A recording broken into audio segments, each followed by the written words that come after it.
we will be looking at Princess Diana's house versus Camilla, Duchess of Cornwall's house. Without further ado, let's get started. We will first be taking a look inside Princess Diana's house. Before Diana was the Princess of Wales, she was Lady Diana Spencer. She grew up in the Althorpe House in Northamptonshire. The home, built in 1508, has housed 19 generations of the Spencer family.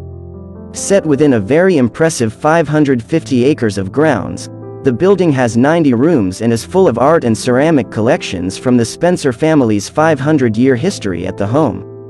The residence is now more historically significant than ever, as it is the place that Princess Diana called home for many years and her final home before moving to London to live with Prince Charles. Princess Diana and her siblings were born and raised largely at Park House, on the Queen's Sandringham estate in Norfolk. When she was younger, it is said that she often played with Prince Andrew and Prince Edward. However, when her father inherited the title of Earl Spencer in 1975, he moved the entire family from Park House to Althorpe. Princess Diana would have been around 14 years old. On February 24, 1981, Charles and Diana's engagement was announced, and her beauty and shy demeanor, which earned her the nickname, Shy D, made her an instant sensation with the media and the public. The couple married in St. Paul's Cathedral on July 29, 1981, in a globally televised ceremony watched by an audience numbering hundreds of millions. Their first child, Prince William, was born on June 21, 1982, and their second, Prince Harry, on September 15, 1984. Princess Diana rapidly evolved into an icon of grace, elegance, and glamour. Exuding natural charm and charisma, she used her celebrity status to aid numerous charitable causes, and her changing hairstyles and wardrobe made her a fashion trendsetter. Behind the scenes, however, marital difficulties between the princess and prince were growing. Diana struggled with severe postnatal depression, low self-esteem, eating disorders, and the mounting strain of being constantly pursued by both the official media, royal watchers, and the tabloid press, particularly the paparazzi. The marital breakdown became increasingly apparent amid mutual recriminations, tell-all biographies, and admissions of infidelity on both sides, and the couple formally separated in 1992. Diana presented her side in Andrew Morton's book Diana, Her True Story, 1992, and in an unusually candid television interview in 1995. After prolonged negotiations that left Diana with a substantial financial settlement but without the title Her Royal Highness, the couple's divorce became final on August 28, 1996. After the divorce, Diana maintained her high public profile and continued many of the activities she had earlier undertaken on behalf of charities, supporting causes as diverse as the arts, children's issues, and AIDS patients. To ensure that William and Harry had an understanding of people's emotions, their insecurities, people's distress, and their hopes and dreams, Diana brought her sons with her to hospitals, homeless shelters, and orphanages. Her compassion, personal warmth, humility, and accessibility earned her the sobriquet, the People's Princess. Poignantly, Althorpe House is also Diana's final resting place.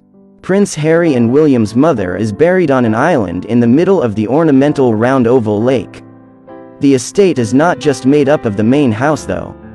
The acres of land around it also house within them cottages, farms, woodlands, and even villages.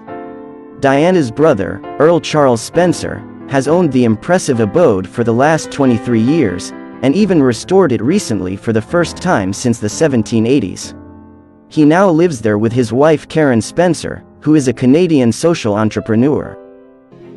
Moving on, we will be taking a look inside Camilla, Duchess of Cornwall's house. Set in 2,000 acres, Camilla's house holds one of the most historical and expensive sets of furniture known as the Chippendale furniture that is worth millions of dollars. Located in Ayrshire, Scotland, her house features the work of renowned architect Robert Adam and fledgling cabinetmaker named Thomas Chippendale, featuring a world-class collection of British Rococo furniture. Her house was purchased by her husband, Prince Charles, in 2007 for a staggering price of £45 million. When it comes to the history of her house, or known as Dumfries House, it was originally intended as a honey trap, built to attract a fertile new wife for a widowed earl in need of an heir. William Crichton Dalrymple, the 5th Earl of Dumfries, inherited family estates near Cumnock in 1742. Just over a decade later, the Earl called in the Adam brothers Robert and John to create a new house to replace the earlier mansion of Leafnorris. The Earl's first wife died in 1756, and this sad event seems to have made him determined that his new house would attract a new wife, one who could give him an heir. To that end, the Earl had his architects pull out all the stops. His new house was meant to impress and awe visitors, and it does that in some style. It was also finished on time, and on budget. The new house was furnished with the most fashionable furniture of the day, and in the mid-18th century that meant Thomas Chippendale. Earl William not only chose the finest pieces from Chippendale's catalogue, but he also had some pieces custom made for Dumfries House. Charles and Camilla met and fell in love in their early 20s, enjoying a blissful 18-month romance in which the young Prince Charles pursued Camilla with elaborately worded love notes and late-night telephone chats. Why, then, did he end up marrying Lady Diana Spencer instead? 34 years after their first meeting, the Prince of Wales and Camilla Parker Bowles were finally married on the 9th of April 2005. Their long-term relationship as friends and lovers was summed up, husband and wife, at last. It was in the summer of 1971, when Prince Charles, then 22, first met Camilla Rosemary Shand, who was 24. A legend has been fostered that the couple were introduced at a polo match at Smith's Lawn in Windsor. It was reportedly an instant attraction between Charles and Camilla. During an 18-month period, their friendship blossomed into a love affair. They shared a lot in common, including an appreciation for comedy. Charles also liked that Camilla was very much at home in the country with horses and hunting. Charles pursued Camilla with elaborately worded love notes and late-night telephone chats. He thought about proposing marriage in November 1972 but was hesitant about taking the next step.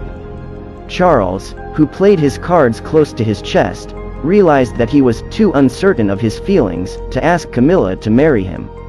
Charles knew that his parents would not approve of the relationship as a part of his naval service career. Charles joined the HMS Minerva in mid-January 1973 for a 7-month voyage in the Caribbean. He was in the West Indies when he received the news that Camilla had become engaged to Andrew Parker Bowles on the 15th of March. As Camilla settled into her new life as Mrs. Parker Bowles, raising their 2 children, Tom and Laura, in the country, her friendship with Charles remained platonic for some time. When it comes to the relationship of Prince Charles and Camilla, Diana was fully aware of it. After being advised by friends to ignore suspicions of an affair between her husband, Prince Charles, and longtime friend Camilla Parker Bowles, Princess Diana felt that she had to give her husband's mistress a piece of her mind. Diana knew what she was getting herself into when she approached Camilla about the affair, and apparently so did Prince Charles. Camilla and Prince Charles were chatting with another friend in a downstairs room when Diana asked to have a moment alone with Camilla. Although the Princess of Wales said that she was terrified of Camilla, Diana told her boldly, "I'd just like you to know that I know exactly what is going on." Camilla attempted to avoid the claim by saying she did not know what Diana was talking about. Diana remembered Camilla saying that she had everything she could ever want, and all the men in the world. When asked what more she could want, Diana told Camilla, "I want my husband." Oddly enough, Diana apologized to Camilla for being in the way of her and Charles, but she was still outraged. "I do know what is going on," she said to Camilla. "Don't treat me like an idiot." In the car on the way back, Diana cried like she had never cried before. A fool Diana was not, because by 1994 Charles admitted to his adultery, and in 1996, the couple filed for divorce. Prince Charles eventually married Camilla in 2005.